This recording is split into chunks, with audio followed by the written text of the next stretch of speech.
It's Not Another Buffalo Podcast, hosted by three of the most underqualified sports personalities this side of the canal. With John. All you people out there who are like, these idiots don't know anything. First of all, you're right. And second of all, Pat. I'm just a dad talking in a closet, but I'm just saying. And Brando. We have this trust built on whatever it is, like Bibles and gold bricks and whatever Brandon Bean's drinking over there.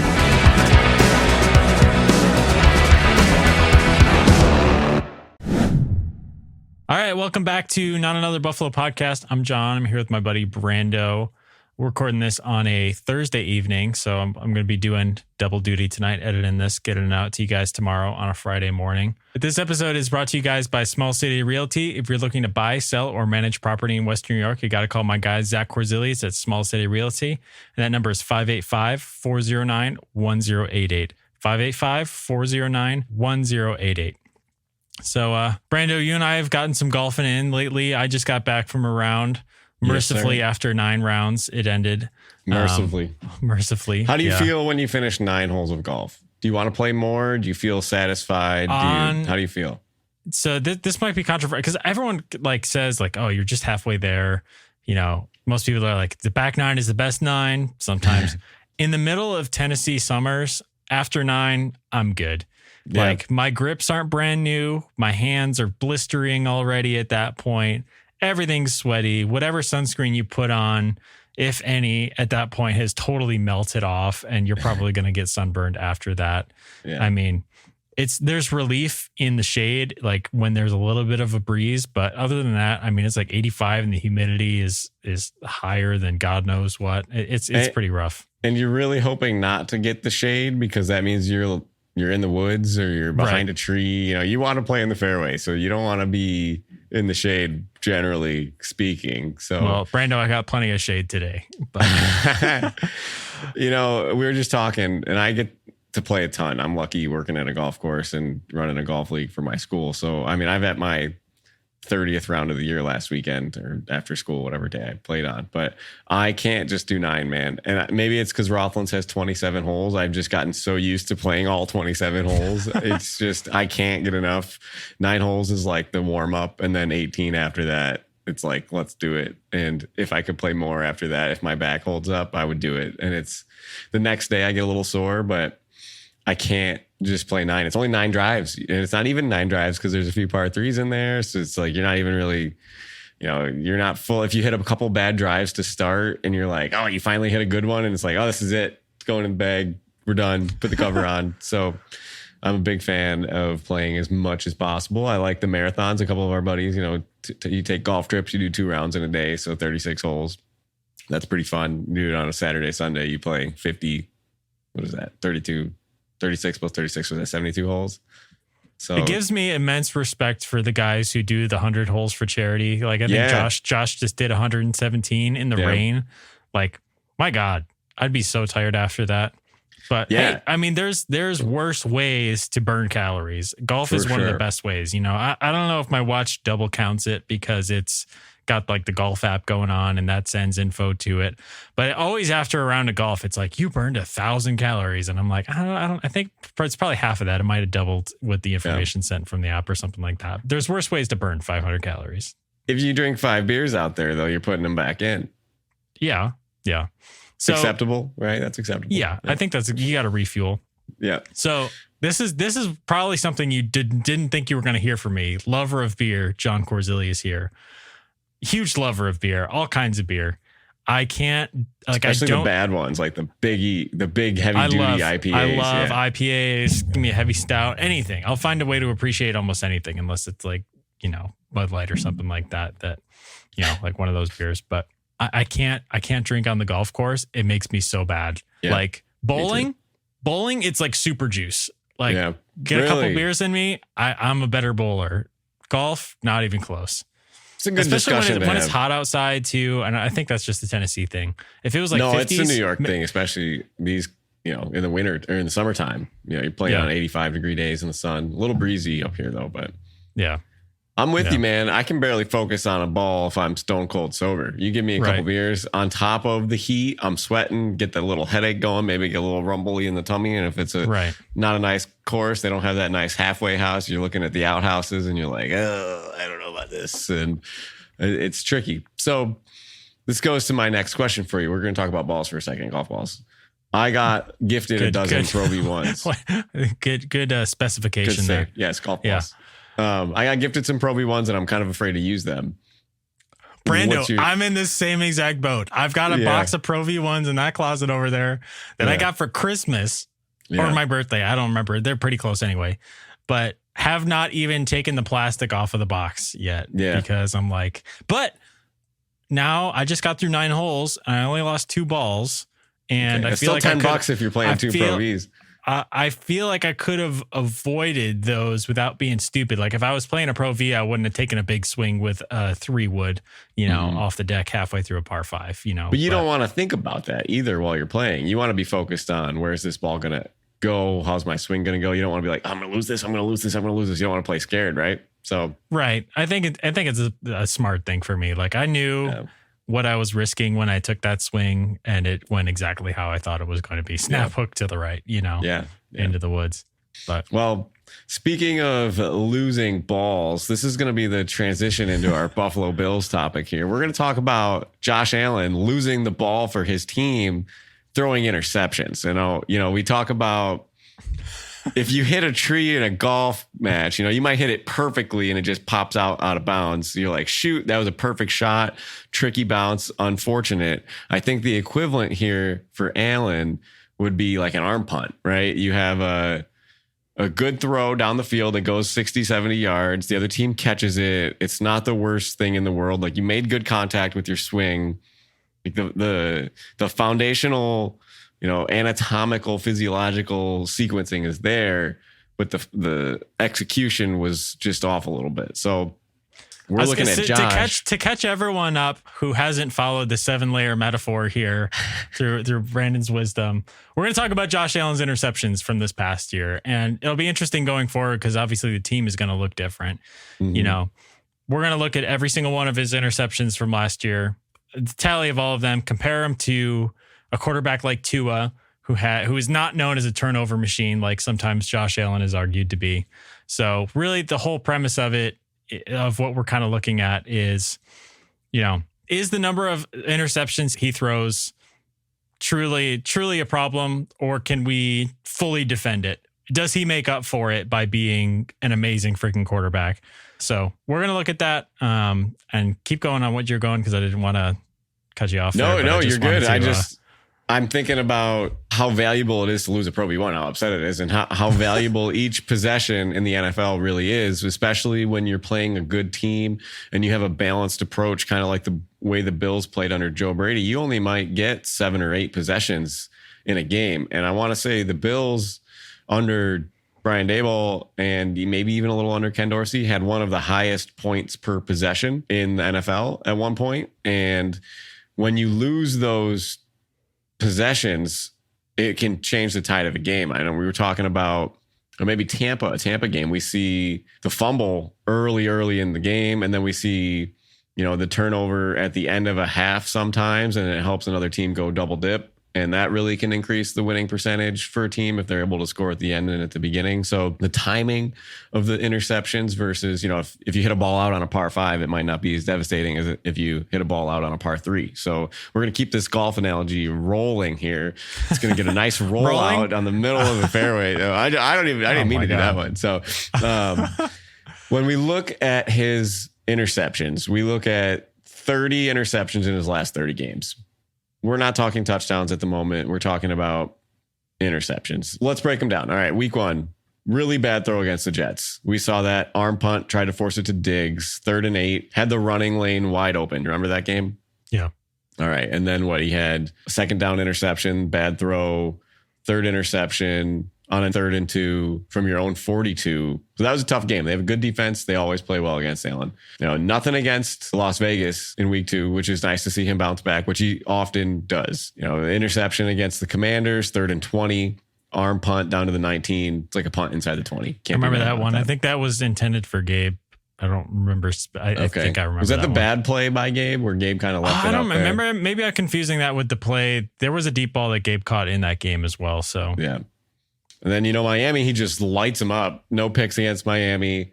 Against the Jags, this was a tough game for the offense as a whole. I remember this was where I said the defense was playing out of their mind, kind of like remember the Titans, they won't gain another yard, and you got the injuries and Milano's out, and the Bills get the stop that they need, and they can't put the points on the board. But the interception got them down to the opponent's 6, right? It was a good kind of flip of the field, 3rd and 15. Interception against the Giants. I mean, I don't totally remember this game that much, but I want to say it wasn't that close, right? It wasn't as close as it wasn't I think that one was just a bad throw. Same thing, week 7, bad throw. Yeah. 1st and 10 from own 24. That's the spot where you can't do that. And again, the next week, 1st and 10 from own 25, bad throw versus the Buccaneers. So seeing a pattern? I don't know. But at least it's only one a week at that point, right? Well, that's kind of what you hope for. And then you're looking at, when does the switch happen here? We switch from Dorsey to Brady at week 10 after the Broncos game, right? We had 2 interceptions in a game that we lost. That game was terrible, right? That was a stupid game. So it'd be week 11. It was after that Broncos game. So we're looking at 11 picks under Dorsey in 10 games. And when we look at the rest of the season versus the Jets, the stupid end of the half Hail Mary, I don't like those anyways. It's just, I feel bad for Josh when he throws picks on that play because it just feeds the narrative when you look at the stats and the box score lookers. It's like, oh, Josh had another pick. I'm like, well, he threw that ball 80 yards. So it's like, who cares? End of the half. The Eagles was another tough game because you really could have used another possession when you're marching the field all day long. 506 offensive yards. Tough game. Didn't mess up on the bye week. Maybe he golfed, maybe hit a ball out of bounds in this bye week, but he's got plenty of money to buy as many Pro V1s as he wants, unlike the rest of us peasants. So does he play Encore balls? I don't even. Is he sponsored by Encore? That's a good question. Wouldn't that stink to be a pro athlete and be sponsored by like a crappy golf company and then have to play crappy golf balls? Hey, Encore VRX2s are good balls. All right. They're top of the line balls are good balls. I believe you. I'm just saying it's not Titleist. No, it's not Pro V1. I'm sure if he's finds his way into a Pro V1 and there's no cameras on him and there's I didn't know what an Encore ball was until 30 seconds ago. So. Oh, really? You never heard of Encore? No. Interesting.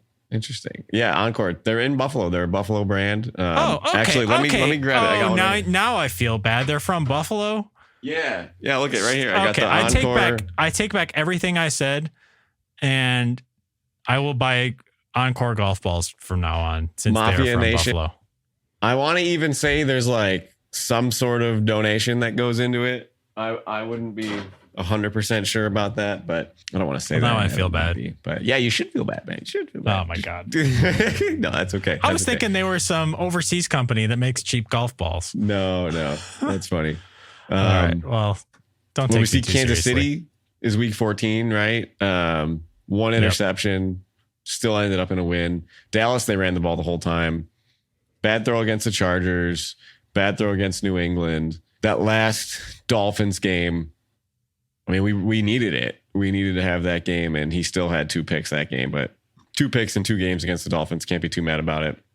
Arm punt at the last interception of the year, 4th and 2. Again, you give me less than 5 yards, Josh, just tuck it and run it. Don't throw the interception. You got a better chance to pick it up. So all in all, what do we have here? 12 bad throws, 4 arm punts, 1 Hail Mary, 1 drop, and 11 picks under Dorsey and 7 under Brady, which is interesting. Let's talk about that for a second. 11 picks under Dorsey, 7 under Brady.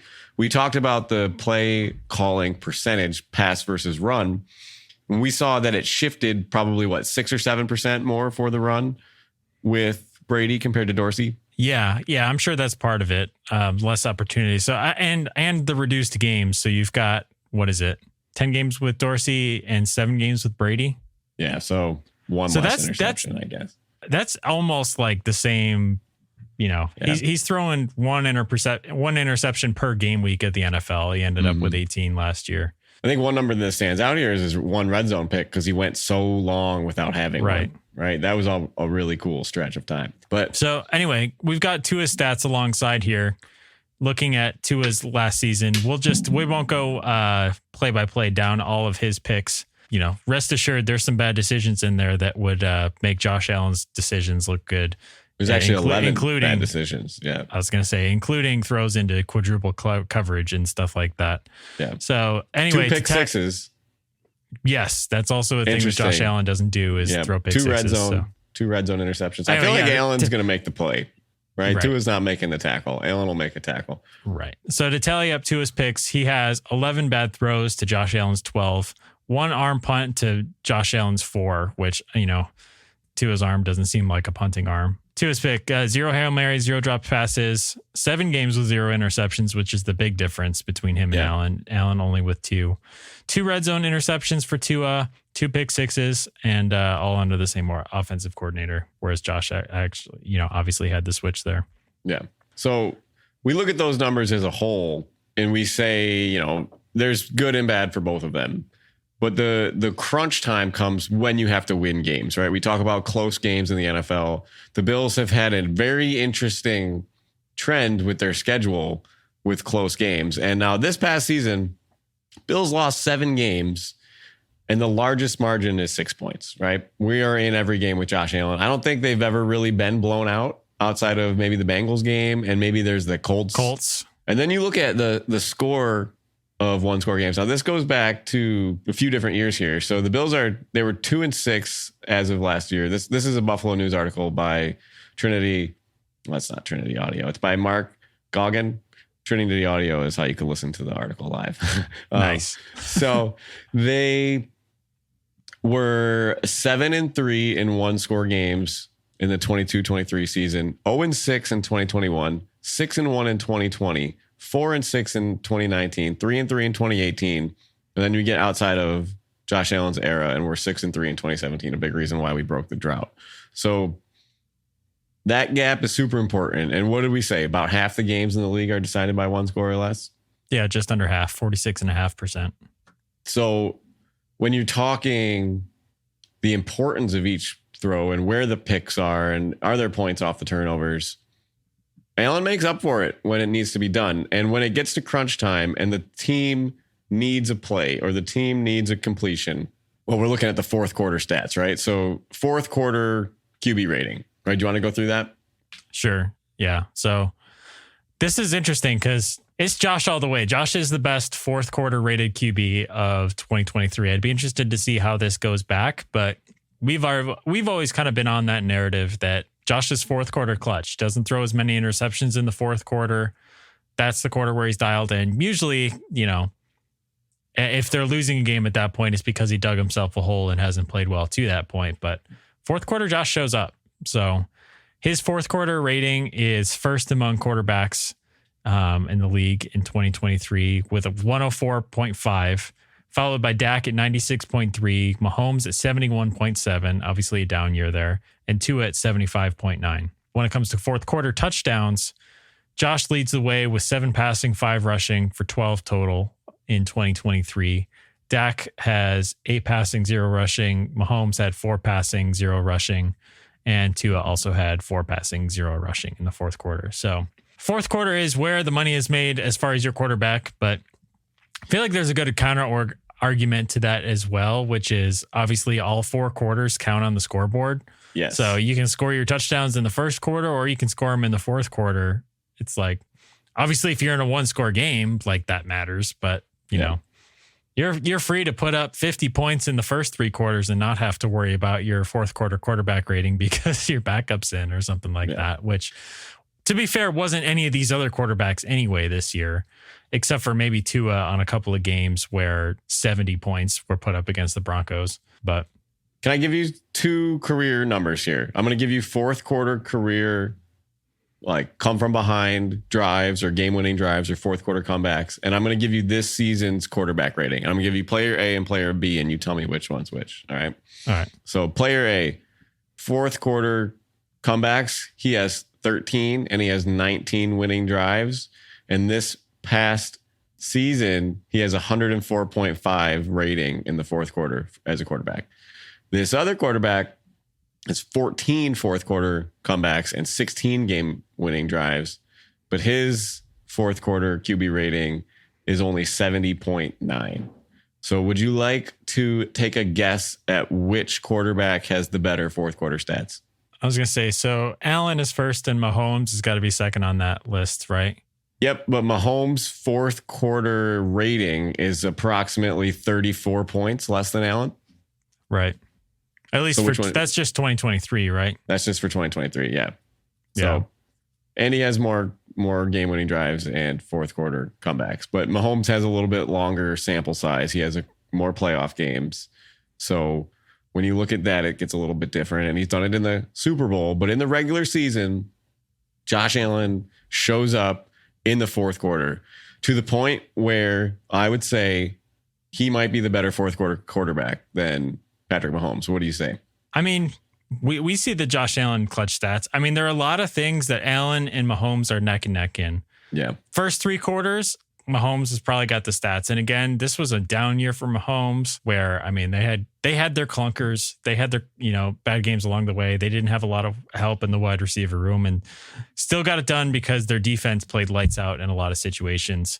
But yeah, I don't know. I mean, like what's your gut feeling? 2 minutes left to go. Who marches on the field for you? Both of them. They both do. Like if you have to pick one.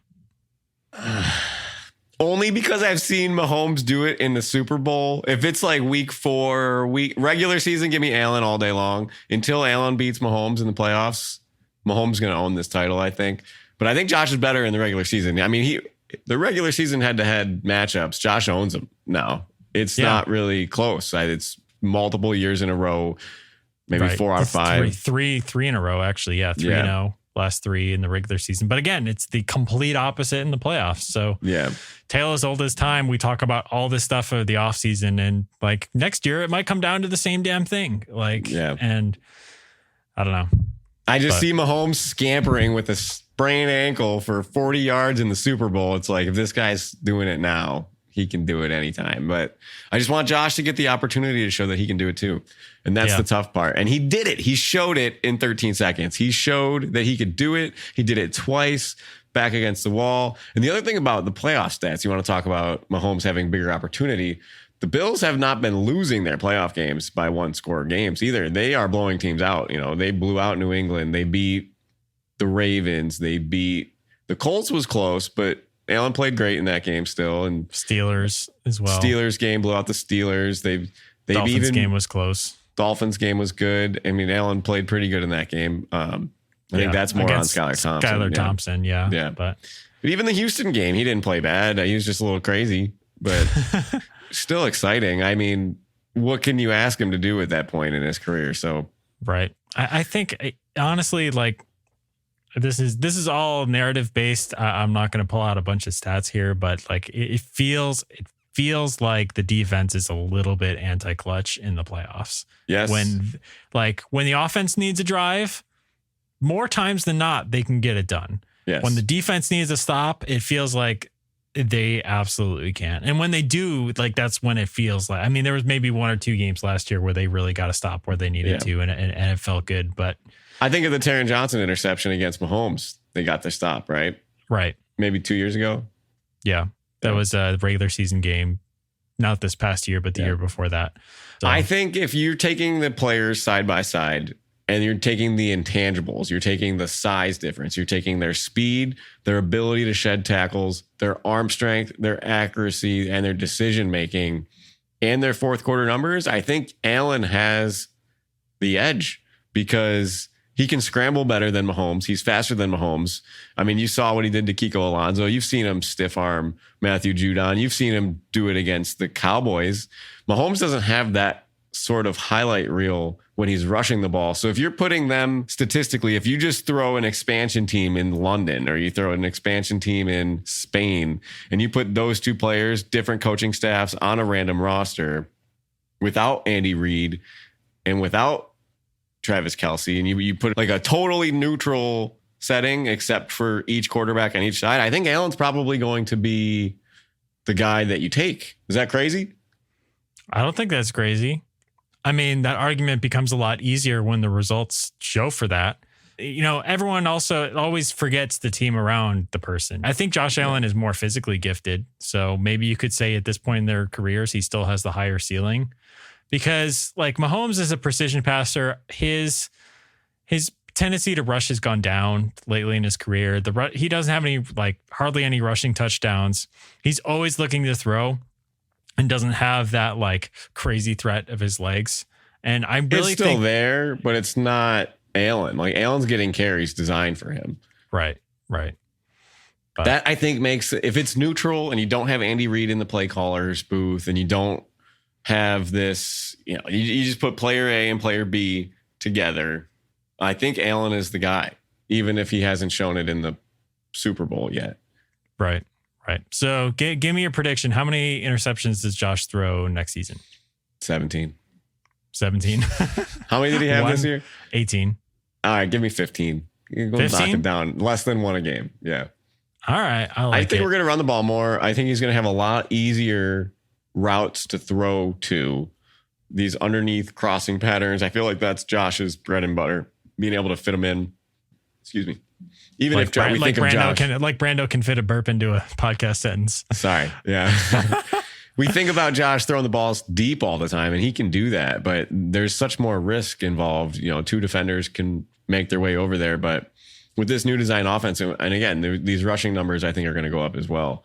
So less opportunity to throw a pick, easier routes. We're not going to see this 20-yard out route comeback that gets cut off all the time and intercepted, when he probably had 3 of his interceptions on that one route because it was on film so much with Ken Dorsey. So I think with the mix up of the offense, he's still going to throw them. It's still going to happen. I bet you he still has 3 Hail Mary interceptions and arm punts put together, so that's still going to happen, but no red zone picks this year, 0 pick sixes, maybe 10 bad throws. I'm going to go with 12 picks next year. Ultra low, just because I'm team optimism here. But what would Vegas's line be on this? What's the line? That's a good question. You want to look that up really quick? I don't think they have it. They might have it for season-long interception. I don't know if they have season-long stats yet, but yeah, I think that the difference is going to be like, there's not going to be any weirdness of, hey, do I have to force the ball to Diggs? Because whether that actually came from Diggs wanting the ball, or whether that was just a product of, I know where my best receiver is on the field, I'm going to have a tendency to try to go for him. Like, we've all played Madden and like already had an idea of where we wanted to go with the ball ahead of time. Yeah. And really what we should be doing is just reading the play and passing to whoever's open at that point. So all things created equal, and this is, an offense that's going to feed many mouths instead of mostly one. I think that I'm just going to say that could be a benefit. Like, I don't think it's overly optimistic to think that. And it's not. I don't think it is. You're throwing to your buddy. I mean, when I'm playing hockey, I'm playing with my buddies. I'm trying to get the puck to them, even if it's a questionable pass sometimes. But I'm not making $43 million a year, playing at the highest speed available. So you're not? There's got to be some of that there, though, for Allen and Diggs, you think? Yeah, I think so. But you see if they had a line on anything? I couldn't find it. Yeah, I couldn't find it. I did see that betting his over interceptions per game hit like a lot last year. Yeah, so, over 1.5 interception, or over 0.5 is over probably 0.5. Yeah. Now that probably made it into negative money later in the year, but probably starting out at plus 100. So yeah. Cashed it on the first 2 drives of the Jets game. Right. It really is. And again, like, not all interceptions are created equal, not just for how Josh is throwing them, right? Bad decision, bad throw, arm punt, tipped pass, all that stuff. Not all interceptions are created equal in the outcome of it, because arm punts, if the ball, if a team is starting at their own 20 versus like, hey, did you just give up an interception in your own end and give the other team a short field? Yeah. Because then you're not looking at it as just a failed possession, but it's like a double whammy where it's like you're giving the other team at least 3 points right there, for free. I'm interested to see. I want to see how the running game changes it too. Are we going to have defenders respect the run a little bit more? Is Dalton Kincaid going to take the coverage that Stephon Diggs got? Could it be harder for him to get open, giving somebody like Curtis Samuel more room to use his speed? How much is Curtis Samuel going to break off? Or Khalil Shakir? I just think Curtis Samuel's speed is next level. Khalil Shakir is average speed. But if Curtis Samuel breaks one early in the season, now it's got to be game plan for. Somebody else might get open. You know, what is our offense going to make the defense focus on the most in their game plan and their prep? Yeah, exactly. So something fun to look for. And hopefully Josh Allen does not lose as many balls as we lose golf balls. Again, I'm predicting 12. So one full box of Pro V1s or whatever. What was the brand you said again? Encore. Yeah. Encore. All right. Well, I'll buy some Encore balls as penance for. I feel like you have to now. I do have to now. If they do custom balls, maybe I'll get some NABP ones. Then we'll. I think they do, and they do the Josh Allen Bills Mafia ball too. Nice. Yeah. Got Billy Beer hats on the side. We'll be good. But I wanted to ask you about. So, did you see? Not to just totally switch gears here, but you see the Oilers head coach Chris? I don't know how to say his last name. Playoff experience. Yeah. Bologna sandwich comment. Yeah. Right. Slamming the Bills. For those of you who didn't hear it, he was asked if championship experience matters, mostly in regards to the Panthers having been there a lot more and had more championship experience than the Oilers to that point, or at least in recent years by far. Only one Stanley Cup final appearance though. Right. And his response was, you can ask the Buffalo Bills how much championship experience matters. Boo. It's like, come on, dude. I almost did. I couldn't come up with a full top 10 for it. I almost thought about, like listing the top 10 things Chris Knobelich or whatever his name is, doesn't have experience in. Number one is the NHL he never played in the NHL. Yeah. But anyway, that's funny. I'm kind of rooting for Edmonton. Yeah. And I don't want him to say that stupid stuff because Ken Holland is their GM, former GM of the Red Wings, the guy I met and talked to over and over and over when he was in Buffalo. I sat next to him on a plane. Super cool story. Yeah. Connor McDavid, the greats get their rings. Like Josh Allen will get a chance here at some point, I think. Connor McDavid and Josh Allen. Connor McDavid's better than Josh Allen is at football. Connor McDavid's better at hockey than Allen is at football. You think so? I think McDavid's better than any athlete in their current sport, except maybe Luka Doncic in any of the sports. Yeah, McDavid's like almost like the best in it. And that's a good topic. That's a good conversation. Vintage LeBron, maybe. Yeah. I mean, it's like Gretzky, Crosby in his prime, and McDavid. He's filthy. It's stupid. There hasn't been anybody as good as him in a really long time. So him get one a ring, ping pong ball away. Yeah, always. I don't even want to talk about it. So. And then you got all the former Sabres on the Panthers. Right. So that's a heart tie. Like, do you want to see Sam Reinhart and Kyle Poso and Brandon Montour and even Evan Rodriguez get a ring before Connor McDavid? Like, I don't really. I don't need to. Because like Ryan O'Reilly, Jack Eichel, Sam Reinhart, and then you got Evander Kane. I've seen this movie before. Yeah. It's all right. So anyway, it should be a good series. Someday. Remember my big sports prediction for this offseason. And I'll put it down again on film because I forgot to clip it last time and I've already, put that episode into the cloud and don't need to download it again. This season will be a growing season for the Bills and the Sabres. And the next season, 2025, 2025 to 2026 will be the greatest season in Buffalo sports history. I hope and so. if not that one, maybe the season after that, 3 years from now. So I still think there's potential to have it this season. But I mean, what are we talking? Yeah. Sabres make it like the second round of the playoffs. Bills make the Super Bowl. Is that the best? Would that be the best season in Buffalo sports ever? It's a good question. 99 Sabres make it to the finals. Bills lose in the Music City Miracle that year. 06, 07, 05, 06. Bills suck. Those are bad. So now we're looking in the late 70s with the French Connection and Gilbert Perreault. Bills I was gonna say, what year did the Braves leave at that point? Oh, Braves left in the 70s too, so they're out of this. Yeah. So we're still looking. We're still looking for it. Yeah.